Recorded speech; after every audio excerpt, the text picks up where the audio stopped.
یا امانت است. اولاد امانت است. اولاد امانت است. تربیه سالمه برش از امیال پلان کو که منحرف نشوه. اگر نه که منحرف شد امانت خیانت کرد. نماز امانت است. روزه امانت است. نماز امانت است. امو رقم که الله از تو مطالبه داره اقامت الصلات، امو قسم نماز ادا کو با جماعت در مسجد در وقتش با خشوع و خضوع، رعایت سنن و مستحبات، همه گپاره با نقش پیغمبر برابر کو. اگر در یک جایش خلل آمد در امانت خیانت کرده. روزه امانت است. مفهوم حقیقت روزه را تو باید در روزت بیاری. اگر در یک نقطه رفتی دروغ و غیبت کردی امانت خیانت کردی. وظایف دولتی و منصبای دولتی امانت است. امامت امانت است. استازی امانت است. تو وقتی استاد شدی امانت در برات سپرده شد. این شاگردارا درس درست که ما حقه میدی یا را میفهمانی. خبر نه که تو جعلی یک روزم در مکتب نرفتی، شهادتنامه جعلی خریدگی را گرفتی، اونجا میری با قصه ها و با نقلا سالی تطهیر میکنی. بچه‌هارم چی میگی؟ بچه‌ها بیغم باشه کلی تو را کامیاب میکنم. خود چیز درس ندادی، خودت نمیفهمی، خود دیگه کامیاب میکنی. با سبا رازت افشا میشه. امانت خیانت کردیم. مولا امام این امامتی امانت است. تو که امام میشی پیشوای مردم میشی. تمام اموری که تعلق به دین داره باید به مردم نشان بدی. اگر یک روز خو میری هیچ قرار خو میری نه ترجمه قرآن صوبکی دارم امروز سرم خو میاگم کو بیا چی بکنم؟ مردم میگم یک کمی جانم برابر نیست. قرار غرب پیتل خو برو جانم برابر نیست. امانت خیانت کردی. ما براتون گفتم که ادای حقوق و لحاظ کردن و تمام مسائل به عقیده میشه. به عقیده دین روز براتون گفتم که تعهد میشه که ما برای امور خیر علا بنیاد جور میکنیم، اما کلی کارهای بنیاد میشه یک دفعه خود آگام نمیکنه که بنیاد چی کرده. امانت خیانت کردی. و کلی گپا توسط عقیده که عقیده انسان نداشته باشه هیچ آسان بهانه جور میتونی. خلاص مردم تر خماکم نمیگیره که تحقیق کنه که راستی تو مریض هست یا نه. ببرت تا دکتر که الان معاینه کشه. خب میگی بس مریض هستم، مردم هم اعتماد میکنه. مؤمن سر اقرار مؤمن بالکل اعتماد داره. در امانت خیانت کردی. آلی ما فهمیدیم که امانت چی را میگه. هر چیزی که الله برای تو داده از مال، از اعضا، از استعداد، از قابلیت، از اولاد، از هر چیز، وظیفه، منصب، کلش امانت است. دایی خیانت نکنی. بزرگترین امانت پاچایی است. پاچایی امانت است برای تو داده شده. دایی خیانت نشوه. وزارت است، ریاست است، کلش امانت های الهی است. ولی دلش که کسی خیانت میکنه یا نمیکنه. قرآن میگه الی اهلها، به اهلش داده شود. نمیگه به بچه کاکایید بچه مامایید. هر وکیل که میشه شرکت از کیست؟ از بچه کاکای وکیل. تانگیتیل از کیست؟ بچه مامای وکیل. خلاص این دیگه ملت دیگه مکمل بشینه دیگه. همه چیز اینمی مردم به خود کرده. جناب وکیل پارلمان بر رأی مردم کامیاب شدی، حالی خدمت به بچه کاکای تنها میکنی. امانت الله برای تو پیش تو نیست. تو همینجا نمیفهمی که من به بچه کاکا وظیفه پیدا میکنم. در قومی ما، در قریه ما یک مامور برای ما معلوم است که بیگاه و سبا چیز نداره. بچه کاکای ما خو معلم است، رئیس است، با وظیفه بالا نمیبرم. بان که اموره یک وزیر بگم که پست برش پیدا کن که هیچ چیز نداره. کده کدامیش؟ وکیل صاحبا و وزیر صاحبای ما از سهم حج هم میگیره. با سهم حج چی میکنن؟ خبر داری؟ میفروشه. چی میکنن؟ یک دفعه از پیش علما بره که پرسان کنه که حلال است یا حرام. تو جناب وزارت این سهم چی با کدام عنوان داده؟ در حج، در قرآن داختن در فرض الله. فرق در بین حکومت والا و غیر حکومت والا میشه. نماز که میخوانیم حکومتی والا نخوانه، کسی که در حکومت نیست وا بخوانه یا کلگی بخوانه. کلگی بخوانه. حج هم میتونست کلگی بکنه. چی فرق است؟ در وکیل صاحب سه مقرر، در وزیر صاحب سه مقرر. وزیر و وکیل خب در پیسه دولت رفته اجاره کرده، یک دفعه کرده باز. این ملت که 2 میلیون نفوس اینجا داخله میکنه، 20,000 25,000 نفر حج میره. این دیگه مردم کل حج سرش فرض است. خو موقع برش میسر نیست. مانع حجش تو نشدی؟ تو وکیل و وزیر صاحب مولایا قرار داره در اوجا، یکیش نامده به حج اوقاف نگفته که بیا درم ای دو سهم مرا پرتو ده قرعه که به یک مسلمان برسه که حج فرضی خدا بکنه. ما خو کرده؟ نه نه نه نه نه. ما خو گفتم که دین فقط اگر منفعت شخصی بود دین است، اگر نبود خدا آرام میگیره میروه. این کلی گپا ده چی تعلق داره بگوی؟ عقیده. و چی که؟ به عقیده. عقیده گرداشتی حالی در هر مرحله عدالت میکنی، به انصاف فیصله میکنی که انصاف چی است. و اذا حکمتم بین الناس، در بین مردم فیصله میکنی، در بین رعیت یا در حقوقی که در بینشان است، ان تحکمو که شما فیصله کنی بالعدل و انصاف. کی را در حج روان کنی؟ حقی کیست؟ قرعه کی برآمده؟ آسان. این را به طور مثال بیان میکنه. ان تحکمو بالعدل، فیصله میکنی. معلم صاحب از شاگردا امتحان گرفته، حالی در پارچاک که آمدی مکمل به انصاف فیصله میکنی یا فیصله است؟ فیصله چیست؟ اول نمرگی و دوم نمرگی و سوم نمرگی است. به انصاف بکن. نگو که خوب بیادر زاده است والا این شاگرد اگر چی سوالا را عمل نکرده لیکن در روزی معلم گل برام آورده بود، جوری کالا آورده بود، پس آنم برش میگی که بچیم سوالا را حل نکرده بودی، خو کامیابت کردم، پیش الله رفتریستی. پارچه را پیش از پیش کالا را در معلم صاحب ببر، ایک در صحنه امتحان نارفته پارچه را برات نشان میده، اینی سوال آوردیم، اینی سوال آوردیم، اینی سوال آوردیم. خوب معلم صاحب فیصله به عدل کردی ها؟ الله اکبر. انسان قدم میگذاره، قدم ضرورت به این داره که فیصله به عدالت شود. این فیصله ها در پیش آدم میآید. فیصله در اولادت که چیزی را میاری، در زنایت که چیزی را میاری، 2 زن داری 3 زن داری، در اولاد که چیزی را میاری، در رشته و اقربایت که موجود است، در کدامش زیاد در کدامش کم، خطی کی رابطه داری، کلش فیصله های به عدالت طلب داره است. تو باید به عدالت فیصله بکنی. اگر این دو گپ شد، ان الله یقینا الله متعال نعما، خیلی بهتر چیزا یعظکم نصیحت میکنه شما را به او چیز که اگر شما در دنیا او را عملی بکنه حکمتتان ثبات و پایدار میشه، امن و امان میشه، برقرار میشه، فساد رشوت همه پاس بین میره، به اعتبار آخرت موجب ثواب جور میشه. ان الله کان سمیعا بصیرا، یقینا الله متعال سمیعا شنونده است، از کلام شما را در وقت محاکمه میشنوه که چی میگه، بصیرا میبینه که آیا فیصله به عدالت شده یا نشده. یا ایها الذین آمنوا، کسانی که ایمان آورده، اطیعوا الله و اطیعوا الرسول، اطاعت الله را بکنه، نظام الله را بسر و چشم بیچون و چرا بپذیره، تسلیم شوه به نظام الله. لیکن همین نظام الله را به کدام نقشه عملی کنیم، پیاده کنیم؟ پشت سر برت میگه و اطیعوا الرسول، اطاعت پیغمبر را بکنه، نظام الله را به نقشه پیغمبر تطبیق کنه در زندگیتان. در نظام الله تغییر نبره، کمی و کاستی، و در نقشه پیغمبر هم زیادت و کمی نکنه. و اولی الامر، اطاعت الله را بکنی از رسول و از صاحبان امر منکم که از خودتان است. مسلمانی واقعی است از او اطاعت بکنه. یارو چطور اطاعت بکنیم؟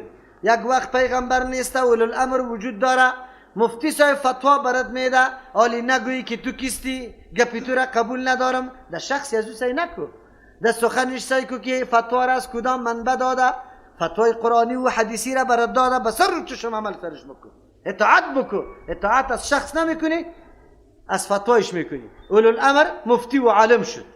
و اولو الامر منکم، کدام پاچا که حکم الله را مطابق نقش رسول الله تطبیق میکنه، از او سرکشی نکنی، مکمل بپذیر. ایره اولو الامر میگن، ایره اولو الامر میگن.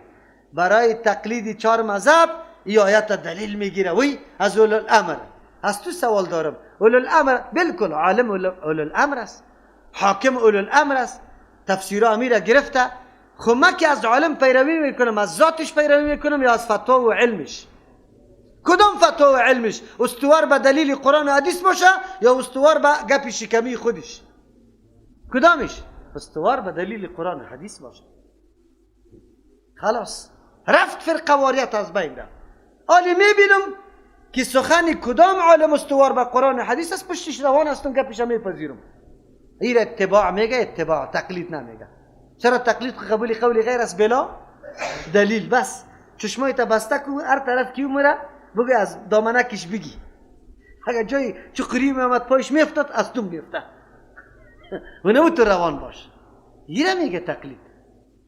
تو اتباع میکنی. قرآن کریم که اولی الامر میگه این مطلبش است.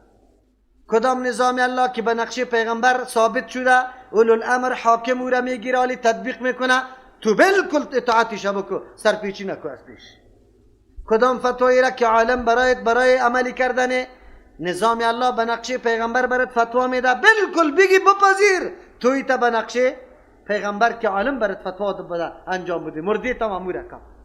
یا خول الامر نشناختن نه عمل کردن. عالم یک قسم میگه مرده را دفن که این مردکه میگه ولا اینجا مردم است، باز گپ میزنه پشتی سرینه. عالم برات میگه بدعت است، نه مردم پشتم گپ میزنه. تو اولو الامر اطاعت کردی. فاین تنازعتم، چقدر خوب گپ است. از این که واضح گپ در آیت دیگه میایه، کلام الله است، کلام کسی دیگری نیست. فاین تنازعتم، اگر شما اختلاف پیدا کرده، نزاع و پاکی شد، اگر در کار دین است، اگر در کار دنیا است، اگر مسئله خرد است، اگر مسئله کلان است، فی شیء گفته نکره در بینتان، اگر اختلاف پیدا شد چی کنشه؟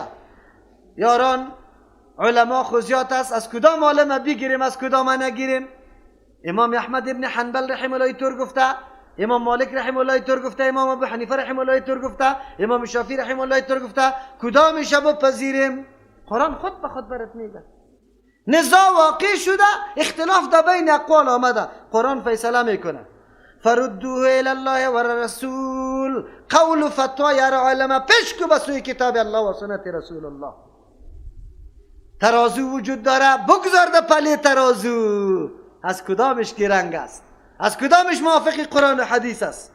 ان کنتم تؤمنون بالله، خوی کار هر کس نمیکنه. کسی که واقعا ایمان به الله داره، یقینی الله را پذیرفته و الیوم الاخر، میترسه که سبا روز اگر من قرآن حدیث ترک کرده باشم، نظر یک کسی شخص گرفته باشم، باز دیگه الله قطعا محاسبه میکنه. برای من میگه که من تو را امر کرده بودم که پشتی سری از او برو.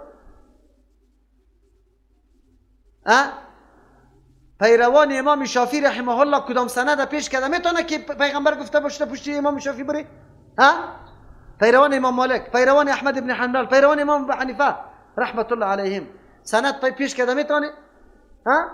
یک آدم در ختمه در نماز استاد شد، وقتی که مردم دید از ملا سوال کرد، گفت در کدام مذهب هستی؟ و گفت در مذهب محمد رسول الله. و خود در مذهب امام ابو حنیفه نیستی؟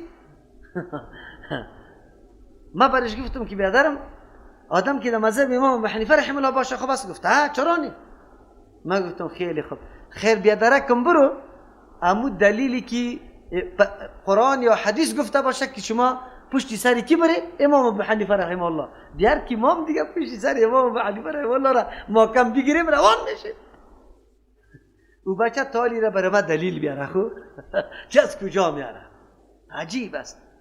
ما تضاد دشمنی به الله قسم اگر داشته باشیم، ان شاء الله محبت هر امام هر عالم قلب ما پر است. به این خاطر نه به خاطر ذاتشان، به خاطر خدمتشان برای دین.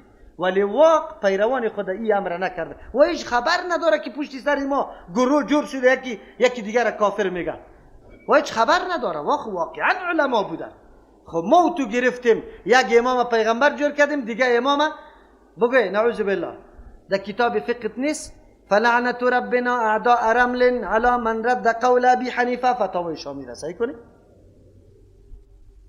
لعنت پروردگار گفته ای که سرش باشه کسی که قول امام ابو حنیفه را چی میکنه؟ رد میکنه. اول شاگردایش رد کرده، سر از وام لعنت میگی.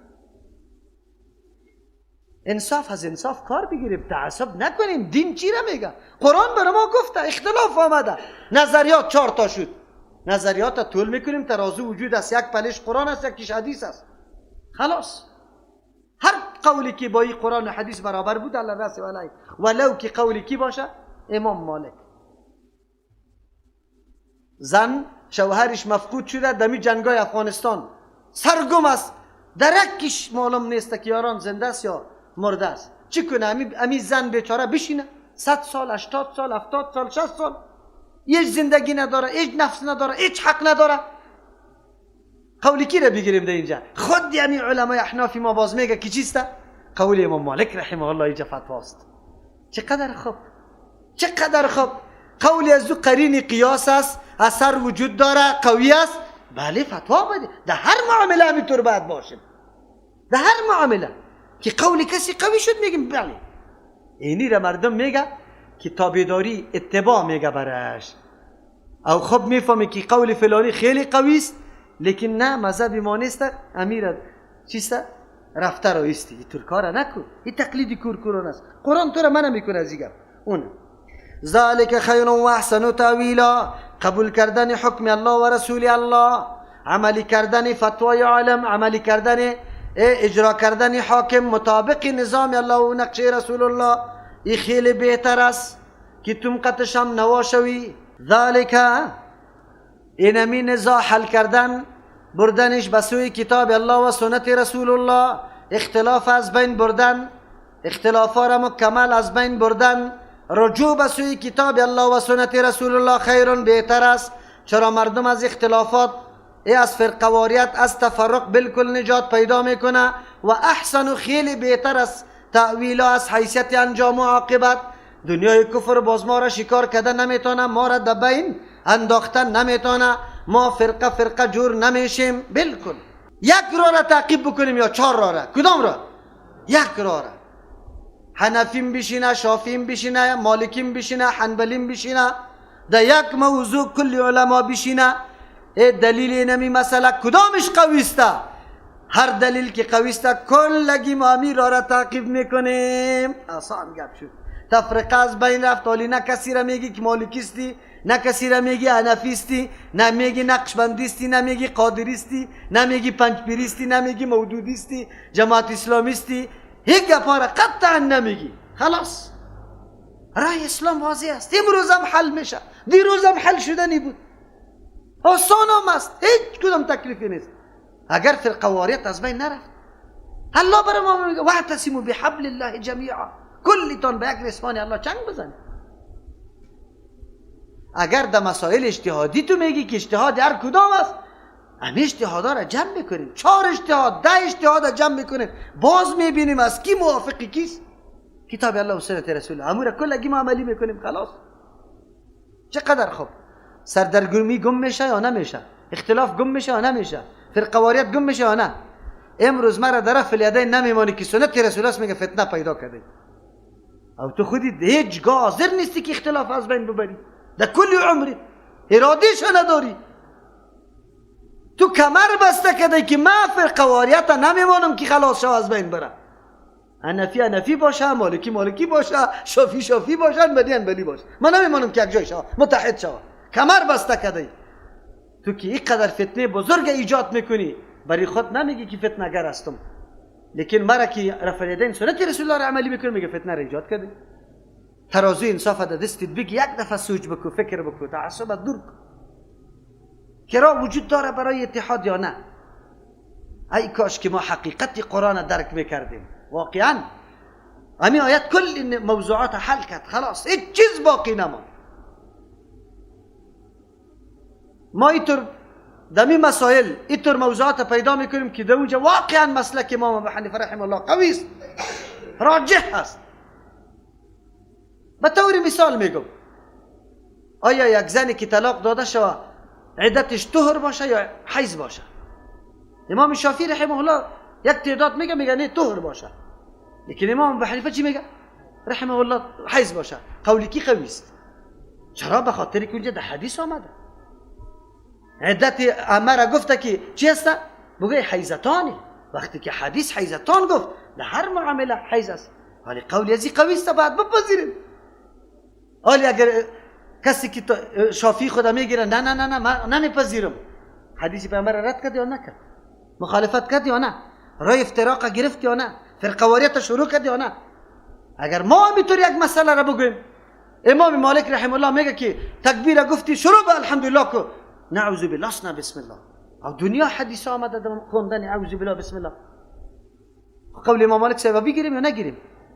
یک قول نقل میکنه شاگردش که دستای شوا، یک حدیث هم وجود نداره. خیرالی دستای نماز بخوانیم.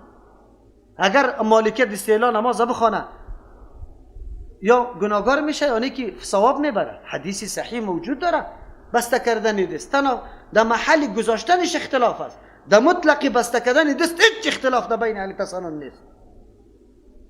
ما خود ما گرفتیم فرقواریت شروع کردیم، اختلاف دامن میزنیم، کمر بسته کردیم، باز میگیم اینطور است. الله رحم بکنه، رفته نیستیم پیش الله متعال.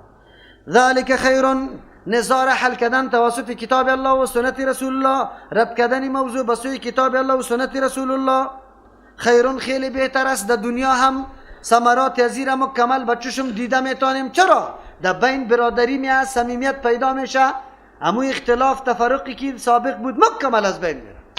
و احسن و تاویلا، خیلی بهتر است از روی انجامش هم نیک است. آینده هیچ فرقه را پیدا نمیکنی که یکی دیگر را لعنت بگویه، یکی دیگر را بد بگویه، یکی پشت دیگر اقتدا نکنه. نه نه نه نه، هیچ گپ نه پیدا نمیتونی. الم تر الی الذین یزعمون، آلی زجر میده امی یهودا که عجیب است. یک طرف خود ادعا داره که ما به تورات عقیده داریم. در تورات فیصله توسط چی میشه؟ این بدبختا زمانی که یک موضوع براشان پیش میشد که موافق آسان میبود، در کتاب خود فیصله میکردن، که نمیبود باز میگفتن بری از پیغمبر جدید این موضوع را فتوایش بگیره. اگه حکم آسان بود بگیرشه، اگه سخت بود بگذارشه. این مردم میگه آسان طلبی. آسان طلبی این الحاد و بیدینی است. مثل که یک کسی بگوید که من از هر مذهبم و حکم آسان میگیرم. خونم که برآمدم ما گفتم در مذهب امام شافعی رحمت الله علیه است. خو که زدم میگم در مذهب امام ابو حنیفه رحمت الله علیه است. چرا؟ مقعدم در زمین چسبیده. ها؟ خو اگر چی کردم دست با چی زدم بزنم رسید به شهوت، باز میگم که به مذهب امام ابو حنیفه رحمت الله علیه است. وضویم نمیشکن. ایره میگه آسان طلبی. ایره تلفیق میگه. تلفیق از زوجه احکام بگی بری خود آسان جور کو سرش عمل بکن. این زندیقیت است، این بیدینی است. این مردم ما را متهم میسازه، میگه شما آسان طلبی میکنید. ما آسان طلبی نمیکنیم، سری خود بسیار سخت کردیم. دور نمیریم. اول در نماز کسی که سلفیش اول چیزیش که جور میشه چیست؟ بگه نمازش است. عالی رکوع را وقتی که سبحان ربی العظیم تنها یاد نمیگیره، قطع سبحانك اللهم ربنا و بحمدك اللهم اغفر لي، سبحان الملك القدوسی را یاد بگیره.